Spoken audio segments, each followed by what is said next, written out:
Vamos ahora al estructural funcionalismo.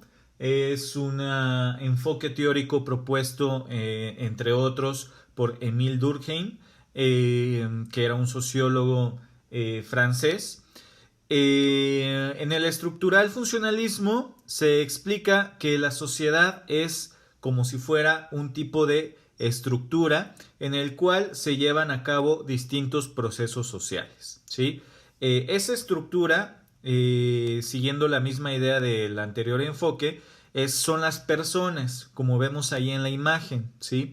Hay abogados, hay carpinteros, hay enfermeras, hay plomeros, hay secretarias, hay arquitectos, hay médicos, ¿sí? Y entonces, cada una de las personas que interactúan en la sociedad tienen que cumplir roles, funciones y estatus para pertenecer a ella.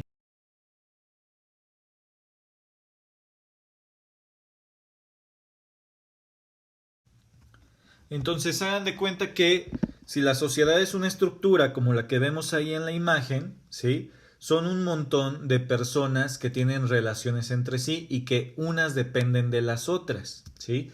Yo para poder dar clase dependo de los campesinos que producen los alimentos para que yo pueda alimentarme. Dependo también del médico que me va a curar de alguna enfermedad, ¿sí? Pero, por ejemplo, un futuro abogado, que podría ser alguno de ustedes, tuvo que depender de mí o de algunos otros maestros para poder prepararse y llegar a tener ese rol, ¿no? Entonces, eso quiere decir que la sociedad es un grupo de personas, una estructura de personas que tienen relaciones sociales y que tienen una correspondencia entre sí, o sea que unos dependen de los otros. Eso es a lo que se le llaman funciones, ¿sí? Hay una serie de funciones indispensables para la supervivencia de una sociedad.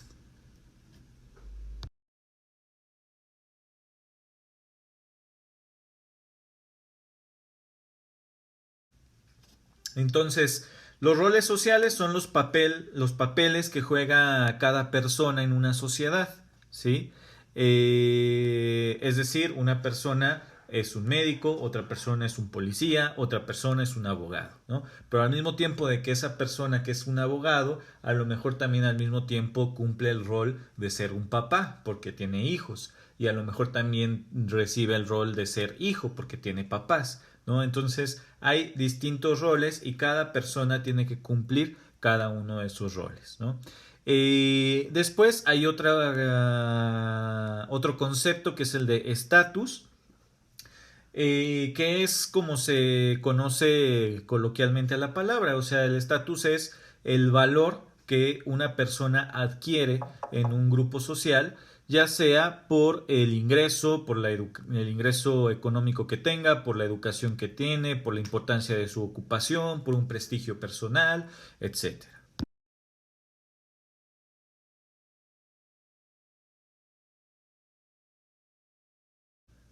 Vamos ahora al cuarto enfoque teórico, este lo vamos a ver muy rápido, es el estructuralismo, no hay que confundirlo con el estructural funcionalismo, es distinto.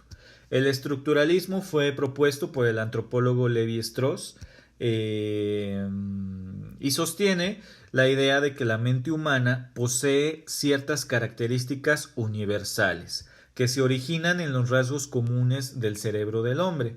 Estas estructuras mentales hacen que las personas piensen de manera similar independientemente de su sociedad o de sus antecedentes culturales, ¿sí? Para que esto se entienda, vamos a utilizar dos ejemplos. El primer ejemplo, que inclusive utilizaba Levi Strauss, es el del tabú del incesto, ¿sí? Ustedes saben que el incesto pues, es una acción en la cual dos personas con un parentesco muy cercano mantienen relaciones sexuales. Esto pues está mal visto por prácticamente todas las culturas del planeta. Y Levi Strauss se le hacía muy curioso que esto sucediera, ¿no? Que sucediera, vamos, que sucediera en casi todas o en todas las culturas del planeta. habiendo manifestaciones culturales tan distintas unas de las otras, o sea, no son los mismos los japoneses, las formas de ser de los japoneses, de los hindús, de los mexicanos, ¿sí? Hay cosas muy distintas, pero hay ciertas cosas que sí se mantienen de manera general, ¿sí? Como esto del tabú del incesto. Eh, es algo controvertido hablar de esto, lo estamos haciendo de manera pues seria, ¿no? A lo mejor ustedes dicen, profe, pues es que nadie se pregunta eso es evidente. A veces las cosas más evidentes son las que hay que preguntarse porque pensamos que la vida es natural, sí, pero la sociedad se crea por el hombre, no nace de la tierra. Y entonces, pues las cosas naturales hay que preguntárnoslas. Y por eso Levi Strauss se preguntó, ¿no? ¿Por qué en todos los lugares del planeta, en todas las sociedades que existen, pues existe el tabú del incesto? Existe esta condición de que sea algo muy negativo una relación sexual entre personas con un parentesco muy cercano.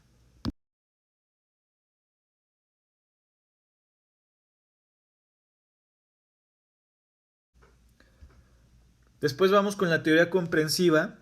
Eh, Esto es muy fácil de entender, no tiene tanta complicación.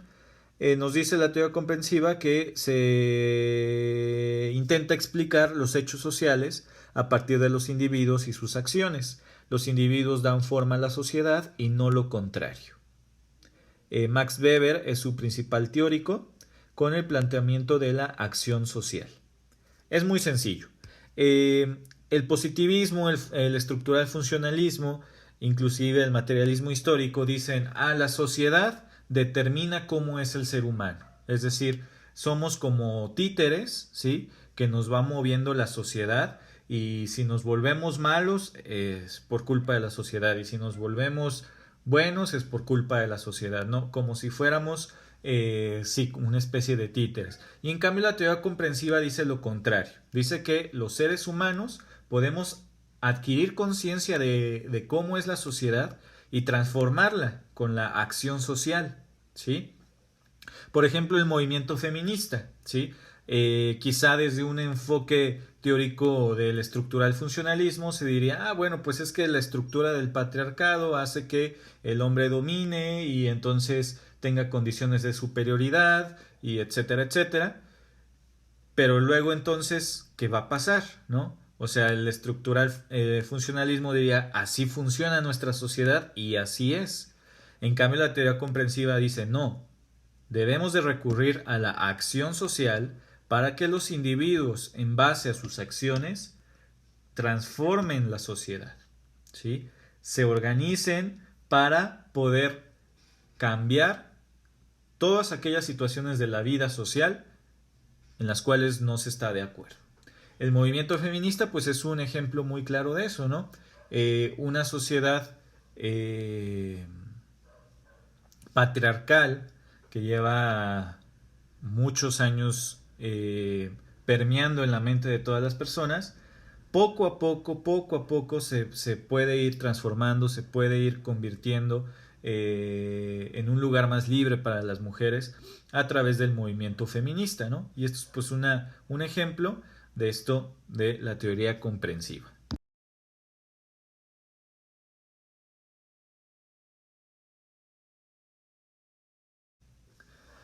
Y por último, la teoría crítica, que se desarrolló por un grupo de neomarxistas alemanes pertenecientes a la escuela de Frankfurt, como Walter Benjamin, Theodor Adorno y Jürgen Habermas, postularon pues algo contrario a la teoría comprensiva.